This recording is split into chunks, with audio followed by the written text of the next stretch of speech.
Shalom. Mari kita bersama membuka Alkitab kita di dalam Injil Lukas pasal 14. Injil Lukas pasal 14 ayat 25 mulai.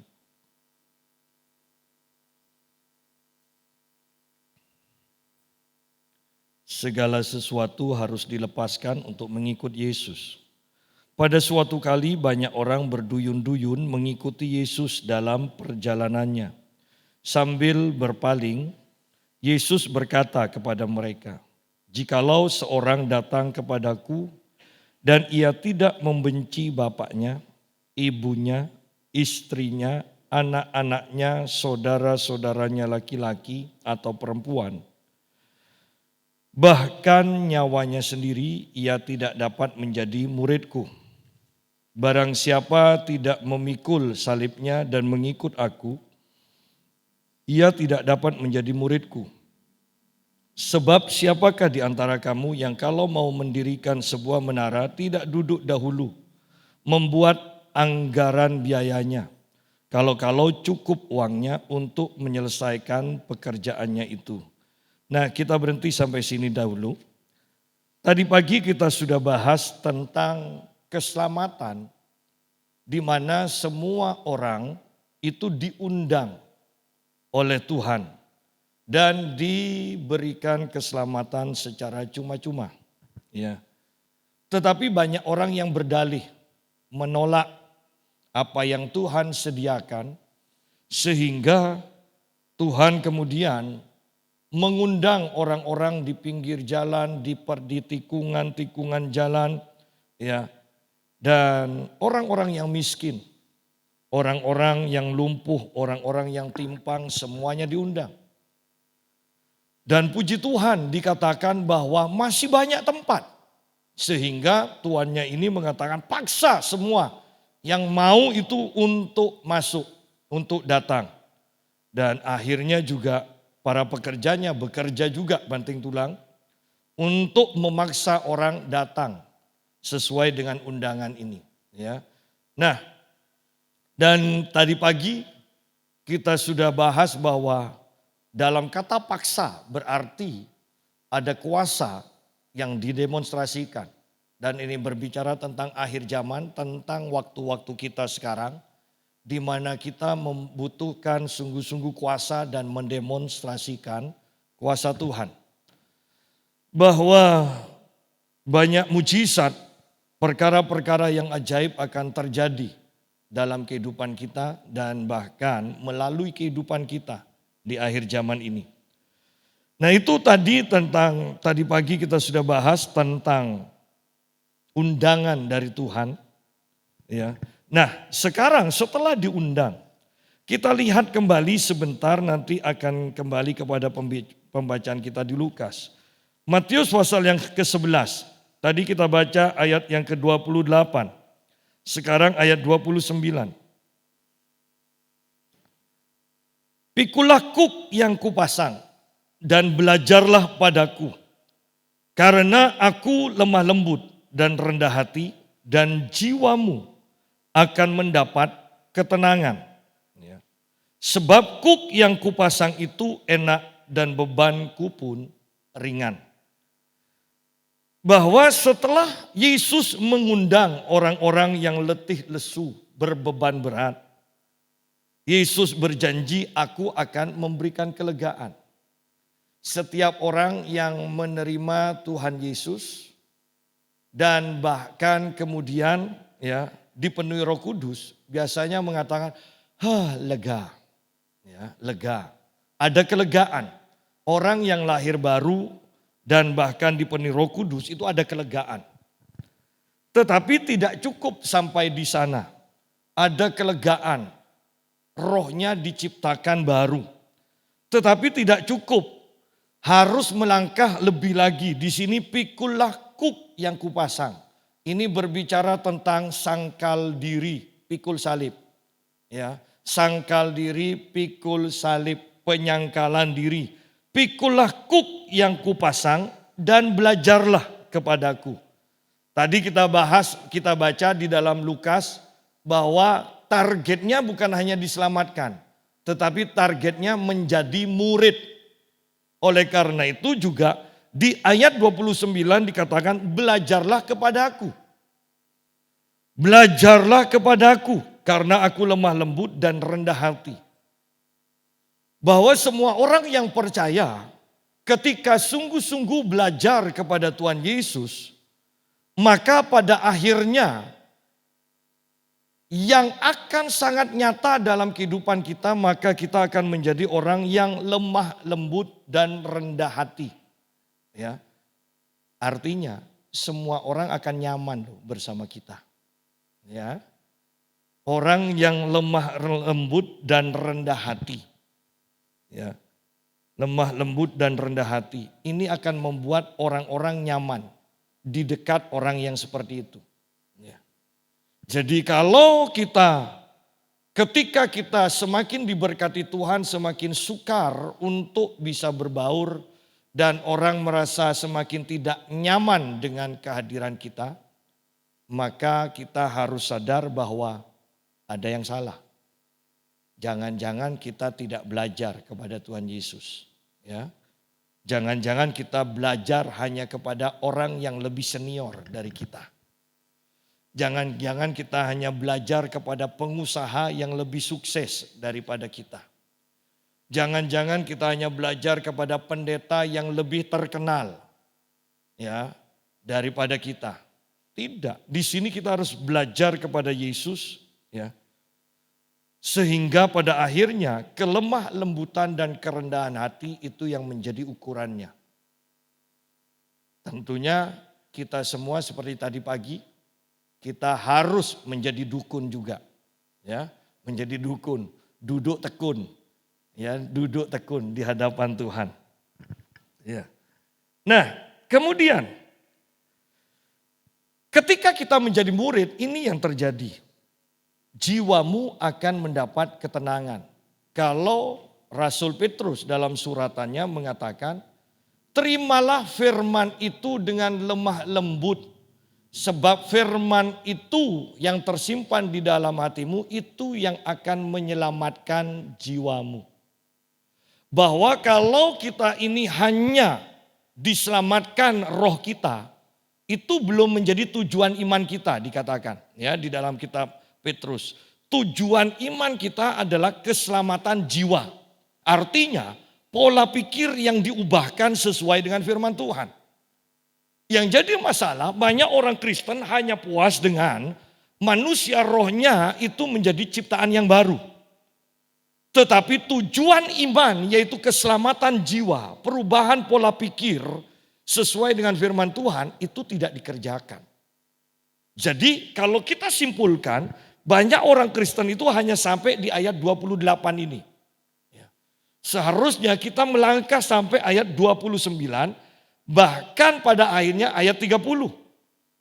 Yaitu jiwamu akan mendapat ketenangan kalau belajar pola pikir kita diubahkan. Kita membaca firman Tuhan, pikiran kita disesuaikan dengan firman. Pada akhirnya ayat 30 mengatakan sebab kuk yang kupasang itu enak dan bebanku pun ringan. Kalau awal-awal kita ikut Tuhan, pertama belajar, pertama menyelaraskan pikiran kita dengan firman. Itu sepertinya sukar, ya kan? Perlu pergumulan untuk melakukan firman. Tetapi ketika itu terus-menerus diperbarui pikiran kita sesuai firman, pada akhirnya dikatakan sebab kuk sangkal diri. Kalau bagi kita sangkal diri pikul salib, kuk yang kupasang itu ternyata enak. Ya. Dan bebanku pun ringan, artinya tidak berat. Enak dan ringan. Artinya dalam melakukan kehendak Tuhan itu tidak susah, justru itu menyenangkan kita. Ya. Yang membuat kita sedih nanti adalah ketika kita tidak melakukan atau melanggar firman Tuhan. Padahal awalnya melanggar firman Tuhan itu ya mudah. Dan bahkan kita mengatakan lebih mudahlah berbuat dosa daripada berbuat benar.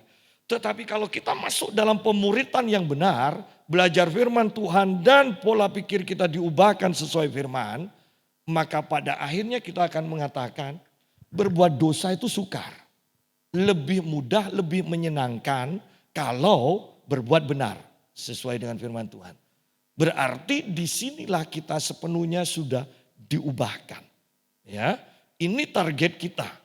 Senang untuk berbuat benar. Ya.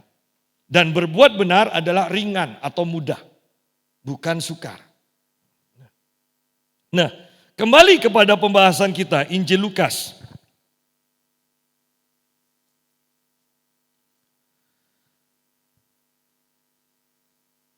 Sambil berpaling, Yesus berkata kepada mereka, "Jikalau seorang datang kepadaku dan ia tidak membenci bapaknya, ibunya, istrinya, anak-anaknya, saudara-saudaranya laki-laki atau perempuan, bahkan nyawanya sendiri, ia tidak dapat menjadi muridku."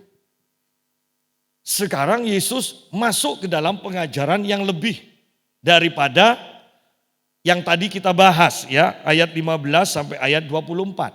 Itu mudah. Hanya menerima undangan saja kan gampang. Itu pun masih banyak orang berdalih. Ya, tidak menerima undangan. Padahal sudah diundang, diingatkan lagi. Tetapi itu pun masih banyak orang yang berdalih. Ya, padahal ini yang mudah. Kalau yang mudah saja sudah tidak kita lakukan, maka kita tidak akan bisa masuk menjadi murid. Tetapi sebaliknya juga kalau kita sudah menerima undangan, adalah tanggung jawab kita untuk terus melangkah ke level yang lebih lagi. Yaitu dalam level murid. Yang namanya murid tentunya harus belajar. Dan yang pertama Yesus katakan bahwa ada pilihan. Apakah kita akan lebih mengasihi Yesus atau mengasihi orang tua kita? Ini bukan soal membenci kemudian marah bermusuhan, tidak. Yang dimaksud dengan membenci di sini sebenarnya apakah kita itu akan mengasihi Yesus melebihi ya orang tua kita? Apakah kita akan mengasihi Yesus melebihi suami kita? Apakah kita akan mengasihi Yesus melebihi istri kita? Apakah kita akan mengasihi Yesus melebihi anak-anak kita? Itu sebenarnya arti ayat ini. Bukan disuruh tengkar dengan keluarga. Ya. Biasanya ayat ini dipakai oleh orang yang berdebat. Wah, apa kekristenan itu tidak ada damai, katanya kasih, tapi ajarannya kok bertentangan. Ya. Padahal bukan seperti itu. Maksud dari ayat ini adalah kita harus mengasihi Yesus melebihi segalanya. Sebenarnya kan sama kan? Kejadian pasal 12 ketika Abram dipanggil oleh Tuhan. Maka yang pertama Tuhan katakan tinggalkan keluargamu. Tinggalkan keluargamu. Ketika Abram tidak sepenuhnya melakukan firman Tuhan, ya, ada Lut yang ikut, ada ayahnya yang ikut, maka perjalanan Abram, dia jalan, tetapi berhenti di satu tempat sampai ayahnya meninggal. Dia setelah ayahnya meninggal, berarti kan ini terhambat perjalanannya, ya. Maka ada pertengkaran, Lut tetap ikut dan pertengkaran dengan Lut. Baru setelah berpisah dengan Lut, maka Tuhan berfirman langsung kembali kepada Abram. Lihat sekelilingmu, ya. Semua yang Abram lihat itu yang Tuhan janjikan akan diberikan. Tetapi sebelum berpisah dengan Lut, maka janji Tuhan itu Tuhan tetap tahan, tidak diperdengarkan lagi. Setelah berpisah dengan Lut, baru janji Tuhan diberikan kembali. Ya. Bahwa untuk bergerak bersama Tuhan, kita sungguh-sungguh harus mengutamakan Tuhan. melebihi dari apapun juga. Dan saya kembali mau tekankan, ini tidak mudah. Tidak mudah. Oleh karena itu yang tidak mudah dan mustahil untuk kita lakukan, ya kan? Kita walaupun mengatakan mengasihi Yesus lebih dari segalanya, faktanya, kenyataannya yang kita lakukan kebanyakan karena Yesus tidak kelihatan, kita lebih kelihatan istri, anak kita, pekerjaan kita, uang kita kan? Maka lebih mudah mempraktekkan mengasihi yang kelihatan. Ya. Oleh karena itu, karena tidak mudah mengasihi Yesus lebih dari segalanya, disinilah saya mau katakan, makanya kita berdoa, minta kekuatan, minta kemampuan dari Tuhan. Dengan kekuatan kita sendiri, kita tidak bisa. Ya. Jadi kita lihat di sini. Yesus berkata, jikalau seorang datang kepadaku dan ia tidak membenci bapaknya, ibunya, istrinya, anak-anaknya, saudara-saudaranya laki-laki atau perempuan, bahkan nyawanya sendiri. Oleh karena itu, pada akhirnya bukankah Abraham bahkan disuruh menyerahkan anaknya? Di sini akan kelihatan karena ini yang terakhir sekarang. Bayangkan sesuatu atau anak yang diinginkan atau kita mungkin anak atau bahkan sesuatu yang kita inginkan dan baru tercapai setelah 25 tahun, tentunya itu akan kita sayang sungguh-sungguh. Ya. Dan ini yang dilakukan oleh Abraham, bahwa dia begitu mengasihi anaknya. Dia begitu mengasihi anaknya. Dan Tuhan menguji Abraham. Apakah Abraham lebih mengasihi Tuhan atau lebih mengasihi Ishak? Bersyukur bahwa Abraham lolos ujian ini. Dia lebih memilih taat. Tetapi kembali saya tekankan, bukankah ini tidak mudah? Ini loh, ketika kita masuk dalam pemuritan, ini yang terjadi. Kalau hanya untuk menerima keselamatan sekedar jadi orang Kristen, mudah. Apakah Anda akan masuk surga? Masuk surga. Tetapi ingat, ada mahkota loh. Kita ini jadi Kristen sekarang yang kita kejar bukan surga. Karena surga itu pasti. Tetapi upah yang kita kejar. Ya. Mahkota kemuliaan, mahkota kebenaran. Banyak mahkota.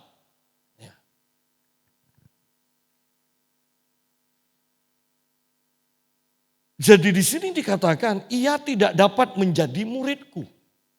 Berarti ada orang-orang yang sudah menerima keselamatan tetapi tidak melangkah lagi masuk menjadi murid. Di dalam kitab 2 Timotius pasal yang kedua dikatakan di dalam rumah ada perabot dari emas dan perak, ada perabot dari kayu. Ada perabot dari batu. Yang satu dikatakan dipakai untuk tujuan yang mulia. Yang lainnya dipakai untuk tujuan yang kurang mulia. Kan tidak mungkin kan dalam pesta apalagi diundang konglomerat segala macam. Kemudian kita pakai perhiasan kayu, kan tidak mungkin. Ya, atau bawa panci, kan tidak mungkin kan. Yang dipakai itu pasti emas, ya minimal perak kan. Tetapi emas itu dipakai untuk tujuan yang mulia, untuk tempat-tempat yang mulia. Tetapi kayu dan batu dipakai di tempat yang kurang mulia, ya. Walaupun kalau tidak ada yang ini kita juga mati juga, ya kan? Kalau tidak ada peralatan dapur ini kita mati juga. Tetapi dipakainya itu loh. Ya. Kalau yang dapur setiap hari. Tetapi kalau yang barang yang mulia hanya pada waktu-waktu dan tempat-tempat tertentu. Tetapi saya mau tekankan. Ketika ini ditampilkan ini akan mendatangkan kemuliaan. Dan di dalam Timotius itu dikatakan bahwa ketika kita menjauhkan diri dari nafsu orang muda, dari segala kedagingan, dikatakan kalau kita menguduskan diri, mendisiplin diri kita untuk mentaati firman Tuhan, maka disinilah kita akan dipakai Tuhan nantinya. Hanya seorang murid yang akan dipakai oleh Tuhan. Hanya seseorang yang menguduskan diri. Ya. Ingat yang pertama, untuk keselamatan Tuhan yang menguduskan kita. Tetapi untuk dipakai Tuhan, kita sendiri yang memposisikan diri untuk sangkal diri, pikul salib. Istilahnya menguduskan diri kita sendiri.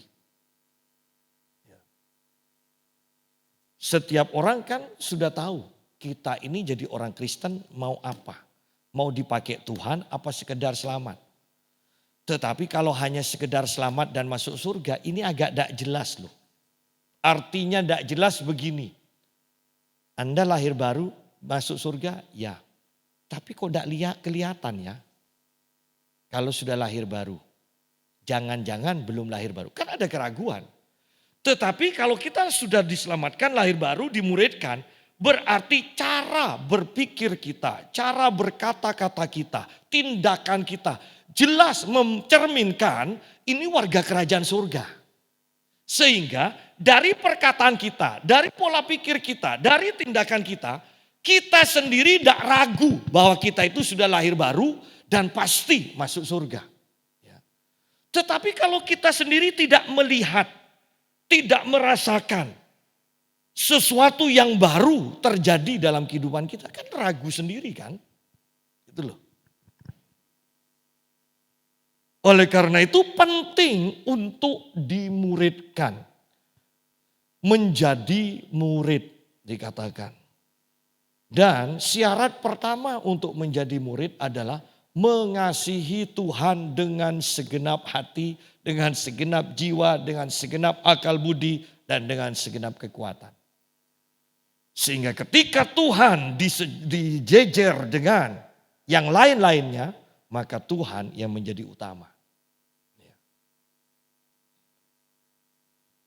Ayat 27, barang siapa tidak memikul salibnya dan mengikut aku, ia tidak dapat menjadi muridku. Lihat di sini, untuk menjadi murid itu tidak mudah. Ya kan? Padahal target Yesus bukan hanya keselamatan. Buktinya ketika Yesus akan naik ke surga, amanat agung mengatakan, jadikanlah semua bangsa muridku. Bukan hanya diselamatkan, tetapi menjadi muridku. Menjadi murid. Ada disiplin, ada sangkal diri, ada pikul salib. Tidak mungkin ada orang yang istimewa tanpa belajar. Murid tidak akan naik kelas kalau tidak belajar. Ya. Seseorang mau berhasil, orang mau kaya pun harus belajar. Bahkan belajar bekerja, belajar nata uang, belajar banyak hal. Orang mau jadi juara, mau olahraga, mau ilmu pengetahuan ilmiah, harus belajar. Orang mau melakukan pekerjaan besar untuk kerajaan Allah, harus belajar juga. Bahkan ketika kita tidak bayar harga, segala sesuatu yang kita dapatkan cuma-cuma, itu kurang dihargai. Oleh karena itu keselamatan itu yang diberikan cuma-cuma, saya selalu menekankan, ingat ini bukan hanya sekedar pemberian cuma-cuma. Tetapi ini adalah sudah ditanggung, sudah dikerjakan, sudah dibayar lunas oleh Yesus. Keselamatan kita tidak cuma-cuma. Keselamatan kita adalah ada pribadi yang sudah membayar. Ada pribadi yang sudah menderita. Ada pribadi yang rela untuk mati menggantikan kita. Anda bisa membayangkan betapa mahalnya harga keselamatan kita yang dibayarkan oleh Yesus. Sampai-sampai dikatakan rupa Yesus ketika di kayu salib tidak menyerupai manusia. Anda bisa bayangkan orang sakit yang sakit kanker, mukanya kan pasti jadi jelek kan? Apalagi kalau sudah nahan sakit kan, pasti jelek.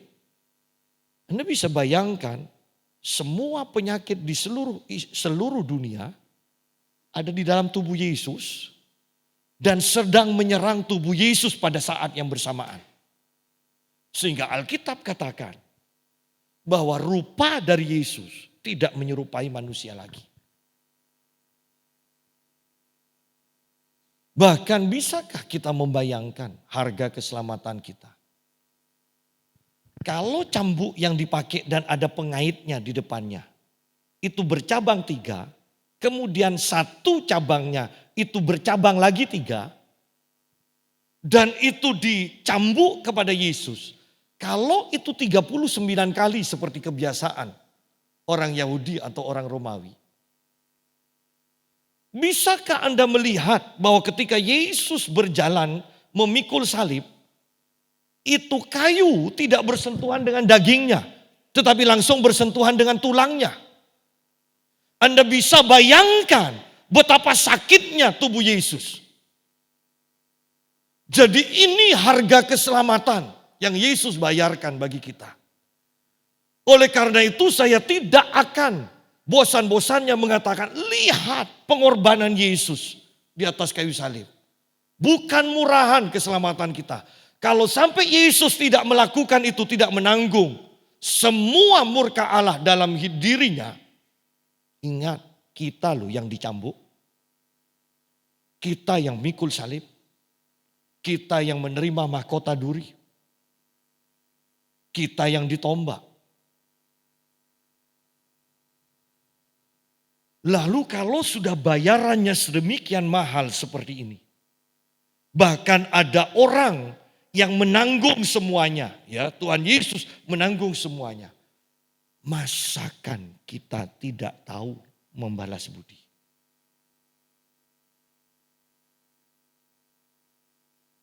Berandai-andai kalau kita akan divonis hukuman. Kemudian ada orang yang mau menggantikan kita.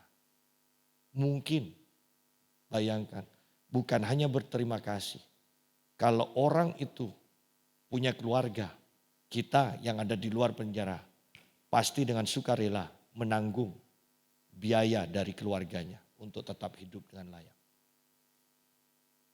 Tetapi kita lihat bahwa banyak orang Kristen tidak mengerti betapa mahalnya harga keselamatan kita yang Yesus sudah bayarkan.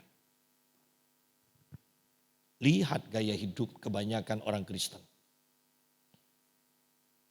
Lihat, kalau kita bisa merenungkan pengorbanan Yesus, maka kita sungguh akan berhati-hati dengan hidup kita dan akan mendedikasikan seluruh hidup kita untuk Tuhan.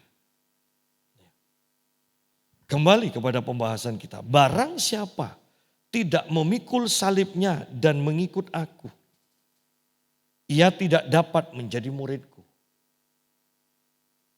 Kata tidak dapat menjadi muridku berarti kita langsung sadar. Ternyata dari semua orang Kristen pun tidak secara otomatis menjadi murid Yesus. Ternyata ada orang-orang dan mungkin lebih banyak yang tidak sampai menjadi murid Yesus. Karena di sini jelas dikatakan, pikul salib, ikut Yesus.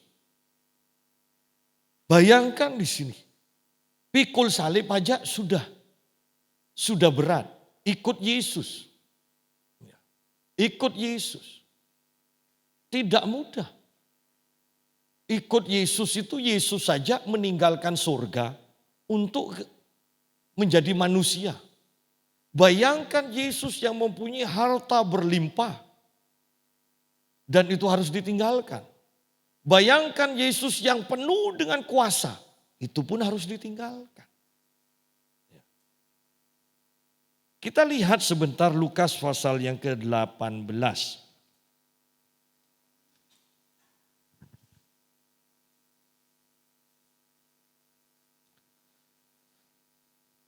Ayat 22. Mendengar itu Yesus berkata kepadanya, masih tinggal satu hal lagi yang harus kau lakukan. Jualah segala yang kau miliki dan bagi-bagikanlah itu kepada orang-orang miskin. Maka engkau akan beroleh harta di surga. Kemudian datanglah kemari dan ikutlah aku. Ketika orang itu mendengar perkataan itu, ia menjadi amat sedih sebab ia sangat kaya. Lihat di sini bahwa orang kaya ini yang baik.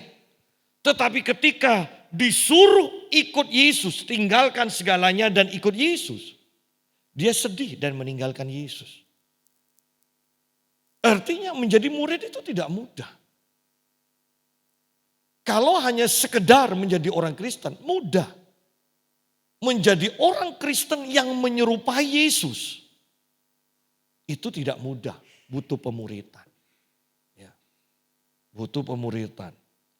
Dan Anda mungkin katakan, ya kalau seperti itu kan yang penting selamatlah, tidak usah terlalu menyusahkan diri.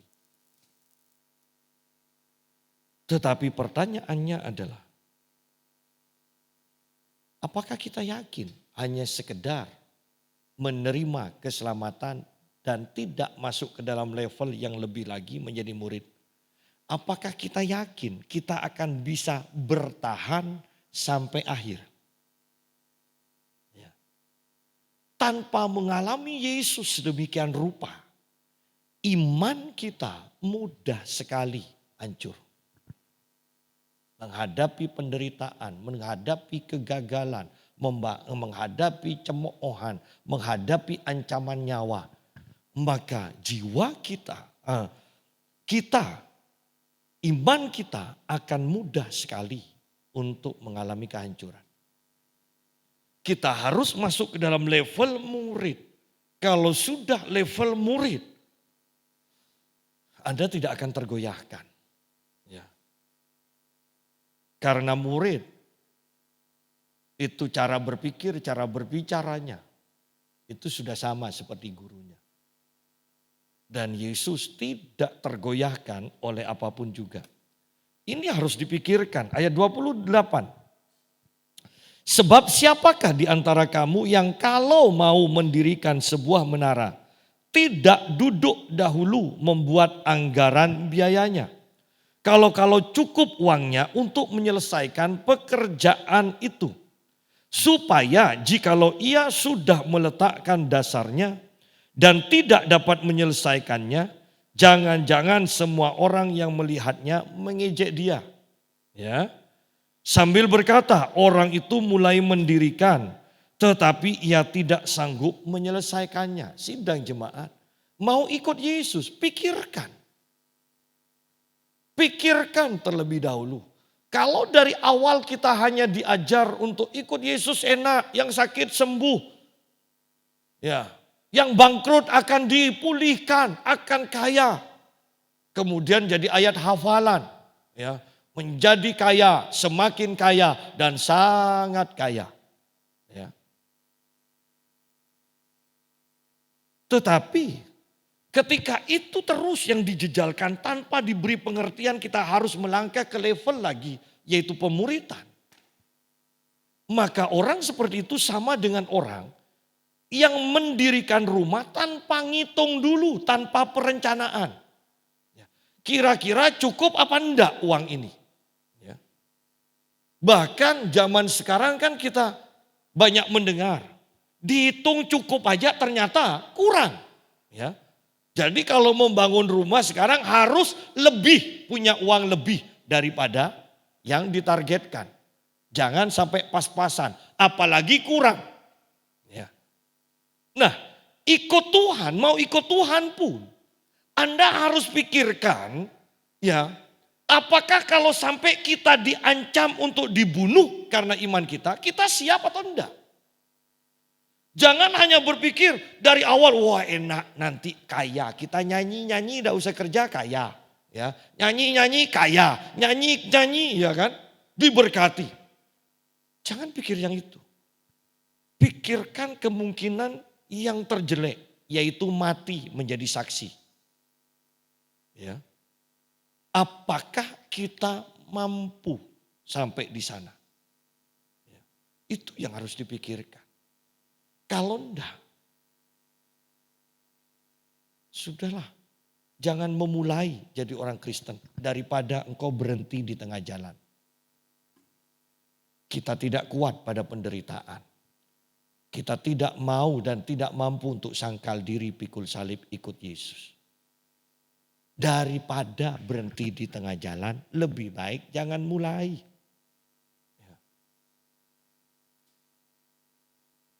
Jadi ini yang diajarkan oleh Yesus. Bahkan ketika orang mau ikut Yesus, mau mengikut Yesus. Yesus sendiri mengatakan, anak manusia bahkan tidak mempunyai bantal untuk meletakkan kepalanya. Loh, Yesus memberikan ketika orang mau ikut Yesus. Yesus tidak menjanjikan, wah enak nanti kamu sudahlah semuanya beres. Dah, Yesus langsung beritahu. Ingat loh, mau ikut aku? Bahkan aku sendiri pun ini tidurnya tidak jelas. Ya kan? Kan istilahnya bahasa sederhananya seperti itu. Dan ternyata yang mau ikut itu tidak jadi. Tidak jadi ikut Yesus.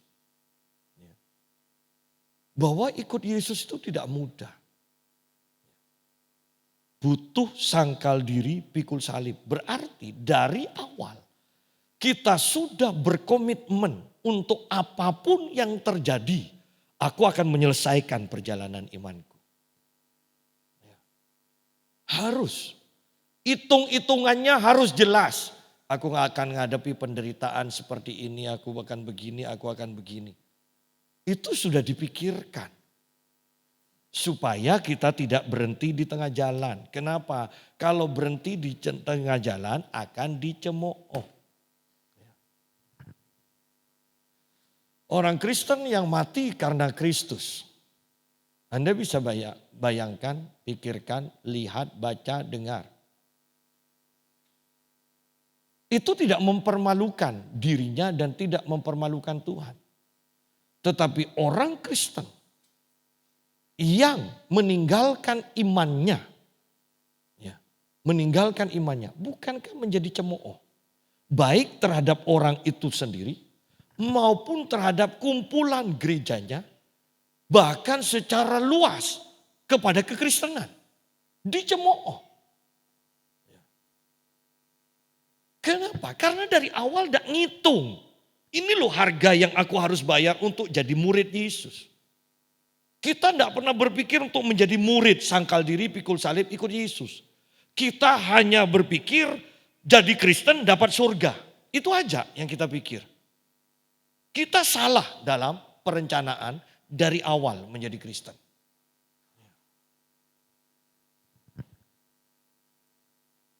Ayat 31. Atau raja manakah yang kalau mau pergi berperang melawan raja lain, tidak duduk dahulu untuk mempertimbangkan apakah dengan 10.000 orang ia sanggup menghadapi lawan yang mendatanginya dengan 20.000 orang. Jikalau tidak, ia akan mengirim utusan selama musuh itu masih jauh untuk menanyakan syarat-syarat perdamaian. Jadi daripada memulai sesuatu yang tidak bisa diselesaikan, lebih baik jangan mulai. Dan inilah kekristenan. Anda akan melewati api, Anda akan melewati air, Anda akan mengalami penderitaan. Tetapi semua itu akan memurnikan hati kita, dikatakan. Semua itu tujuannya untuk pemurnian.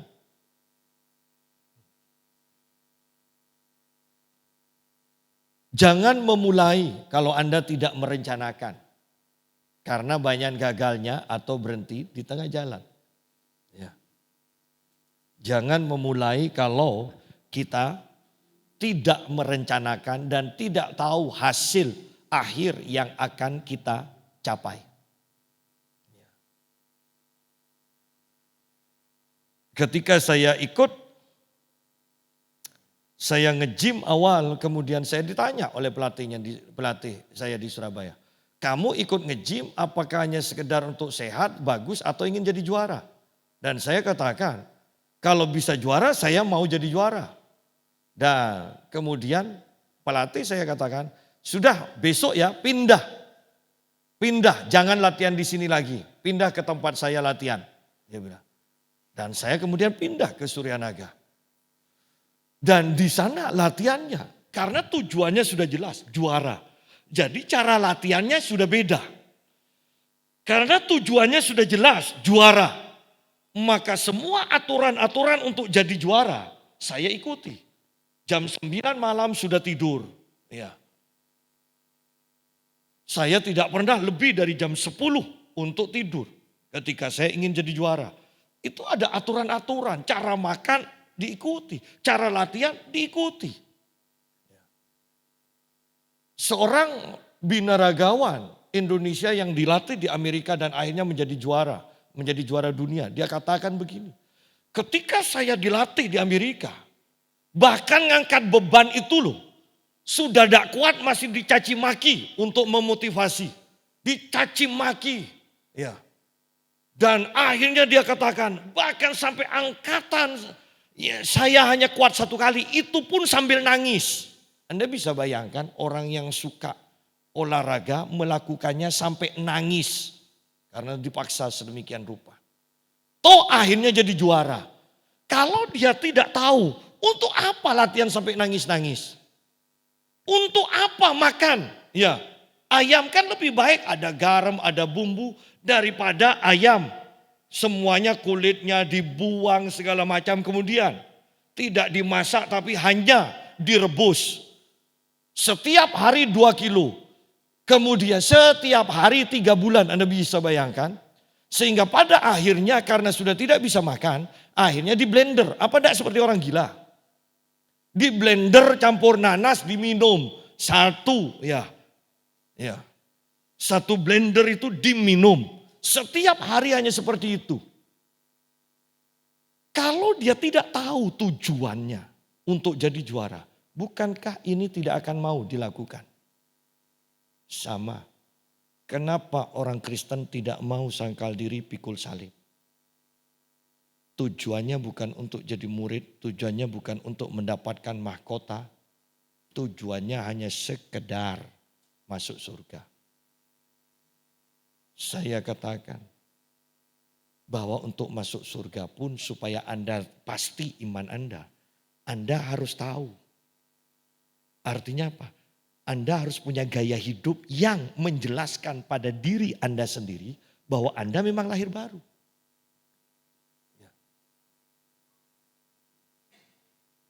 Karena banyak orang Kristen ketika tidak menampakkan melalui gaya hidup kekristenan. Ketika ditanya, kamu yakin kalau sekarang mati masuk surga? Ya tidak tahu, sudah apa katanya Tuhan. Banyak orang Kristen yang ragu-ragu kok. Kenapa? Karena mereka sendiri tidak melihat diri mereka itu sudah jadi ciptaan baru.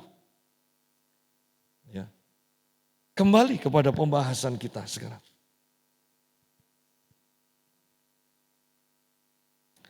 Ayat 33. Demikian pula lah tiap-tiap orang di antara kamu yang tidak melepaskan dirinya dari segala miliknya tidak dapat menjadi muridku. Ini loh kedewasaan rohani. Bukankah ini berat? Lihat orang kaya tadi. Ketika disuruh melepaskan miliknya, akhirnya dia sedih dan tidak jadi ikut Tuhan. Di sini pun Yesus mengajarkan hal yang sama. Demikian pula lah tiap-tiap orang di antara kamu yang tidak melepaskan dirinya dari segala miliknya tidak dapat menjadi muridku. Paulus hanya bahkan sampai dalam taraf yang penting Ya, yang penting makan minum sudah cukup dikatakan. Berarti Paulus sudah tidak menginginkan yang lain. Bahkan ditambah dengan pernyataan, yang ku kehendaki hanyalah mengenal Yesus dan kuasa kebangkitannya. Sederhananya, aku hanya ingin Tuhan. Nah, berarti kan sudah jelas Paulus melewati ini. Demikian pula lah tiap-tiap orang di antara kamu yang tidak melepaskan dirinya dari segala miliknya tidak dapat menjadi muridku. Berarti Paulus sudah melepaskan semuanya sehingga Paulus hanya punya satu keinginan, yaitu menginginkan Tuhan. Bayangkan Musa yang menjadi anak putri Firaun. Dia orang yang berhikmat, dia adalah panglima perang yang luar biasa. Ya, bahkan menurut sejarah bukankah dia memimpin dan selalu mengalami kemenangan? Tetapi untuk mengikuti suara Tuhan yang memanggilnya, dia harus tinggalkan semuanya. Para murid Tuhan Yesus, semua 12 orang itu meninggalkan segalanya. Bagaimana dengan Daud? Daud berperang, tapi hasilnya untuk membangun bait Allah. Hasilnya, bahkan dikatakan kalau kurang, aku masih punya kekayaan lain. Aku akan berikan juga. Ini Daud, raja. Anda bisa bayangkan itu. Paulus orang yang kaya. Orang muda yang kaya, orang muda yang pandai, orang muda yang agamawi. Tidak ada cacat. Tetapi ketika dia dipanggil oleh Tuhan, dikatakan, aku meninggalkan segalanya dan aku masuk ke padang gurun di tanah Arab. Sehingga aku bisa menyendiri bersama Tuhan. Aku menginginkan Tuhan. Dan Yesus ternyata dari awal sudah mengingatkan. Demikian pula lah tiap-tiap orang di antara kamu yang tidak melepaskan dirinya dari segala miliknya. Tidak dapat menjadi muridku.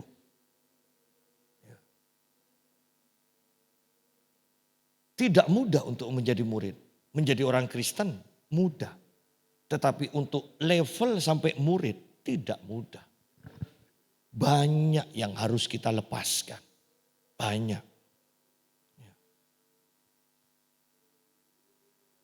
Tetapi saya mau tekankan, jangan putus asa. Pokok apapun yang tidak bisa kita lakukan dengan kekuatan sendiri. Minta anugerah Tuhan. Tuhan akan tolong kita. Ya. Ayat 34. Ketika kita sudah menjadi murid. Ini yang Tuhan inginkan. Garam memang baik. Tetapi jika garam juga menjadi tawar, dengan apakah ia diasinkan? Tidak ada lagi gunanya baik untuk ladang maupun untuk pupuk dan orang membuangnya saja. Siapa mempunyai telinga untuk mendengar hendaklah ia mendengar. Garam dikatakan harus asin. Ya, ini adat orang Yahudi. Ya, kita mungkin sudah tidak tahu ini. Garam ya namanya garam pasti asin. Ya, ini kok bilang kalau garam sudah tidak asin karena orang Yahudi punya kebiasaan batu ya, kemudian itu dicelupkan ke air garam dan kemudian garam itu akan menggumpal menutupi batu itu. Jadi itulah yang disebut garam. Jadi kalau terus dipakai dicelupkan nanti garamnya habis tinggal batunya. Kalau sudah tinggal batunya tidak bisa dipakai lagi, buang. Ya, itu artinya. Nah, perhatikan bahwa ketika kita semua milik kita dilepaskan untuk menjadi murid. Bukankah kita tidak mempunyai apa-apa? Kita kecil. Tetapi semakin kita tidak punya apa-apa, justru kita akan menjadi garam. Ada yang pernah masak ya, masakan misalnya daging, yang dimasak apa ya, sekilo kemudian garamnya pakai sekilo juga? Tidak ada kan? Berarti garam itu hanya butuh sedikit. Oleh karena itu juga secara umum saya mau katakan, jangan minder dengan disebut minoritas. Karena kalau sampai garamnya lebih banyak dari masakannya, Anda bisa bayangkan. Kalau kita diutus sebagai singa di tengah-tengah serigala, tidak ada serigala yang mendekat. Ya, ini loh pikiran Tuhan. Demikian pula ketika semuanya dilepas, barulah kita bisa menjadi garam dunia. Tanpa kita dilepas, kita tidak bisa menjadi garam. Minoritas, ya, tetapi kalau minoritasnya adalah garam, ya,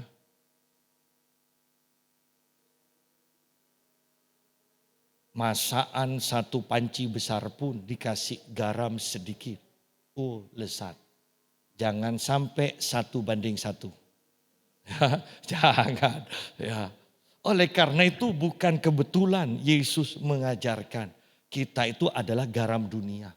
Walaupun minoritas, walaupun di kantor kita hanya 1 orang 2 orang yang Kristen, yang murid Yesus. Tetapi kalau segala keputusan idenya dari yang 1 2 orang ini, bukankah kita menjadi garam? Sidang jemaat, inilah garam, tidak perlu banyak. Demikian pula inilah garam hidup kita. Harus ditanggalkan. Yesus semakin besar, aku semakin kecil, dikatakan. Biarlah Yesus saja yang bertambah-tambah. Ambil Tuhan, ini ambil Tuhan, kau bertambah-tambah, aku semakin berkurang. Ya, itulah garam. Itulah garam. Tanpa kita diambil dan menjadi semakin kecil, kita tidak bisa menjadi garam ini. Garam memang baik, tetapi jika garam juga menjadi tawar, dengan apakah ia diasinkan? Tidak ada kecuali dibuang, jawabannya. Tidak ada lagi gunanya, baik untuk ladang maupun untuk pupuk. Dan orang membuangnya saja, berarti pada akhirnya. Tidak cukup bukan hanya menjadi orang Kristen, kalau kita tidak sampai menjadi garam. Karena bahkan garam pun kalau sudah tidak bisa mempengaruhi lagi, maka tidak ada gunanya, akan dibuang. Anda lahir baru, Anda tidak terus bergerak, tidak ada gunanya, Anda akan dibuang. Bahwa ini adalah perjalanan iman dari diselamatkan menjadi murid. Dilepaskan dan pada akhirnya akan hidup seperti garam yang mempengaruhi sekelilingnya. Sekalipun lingkungan itu adalah mayoritas, tetapi garam yang minoritas yang akan mempengaruhi yang mayoritas. Ini adalah rencana Tuhan, oleh karena itu jangan minder. Saya kembali mau tekankan, jangan minder.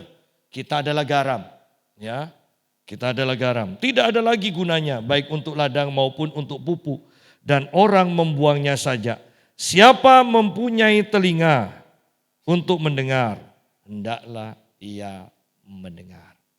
Kiranya Tuhan memberkati kita semua bahwa keselamatan itu yang cuma-cuma ternyata tidak cuma-cuma. Itu dibayar mahal sekali oleh Tuhan Yesus. Setelah kita menerima itu, jangan berhenti di sana. Terus melangkah menjadi murid Yesus. Sampai kehidupan kita akan menjadi seperti garam yang mempengaruhi lingkungan di sekitar kita. Tuhan memberkati. Mari kita akan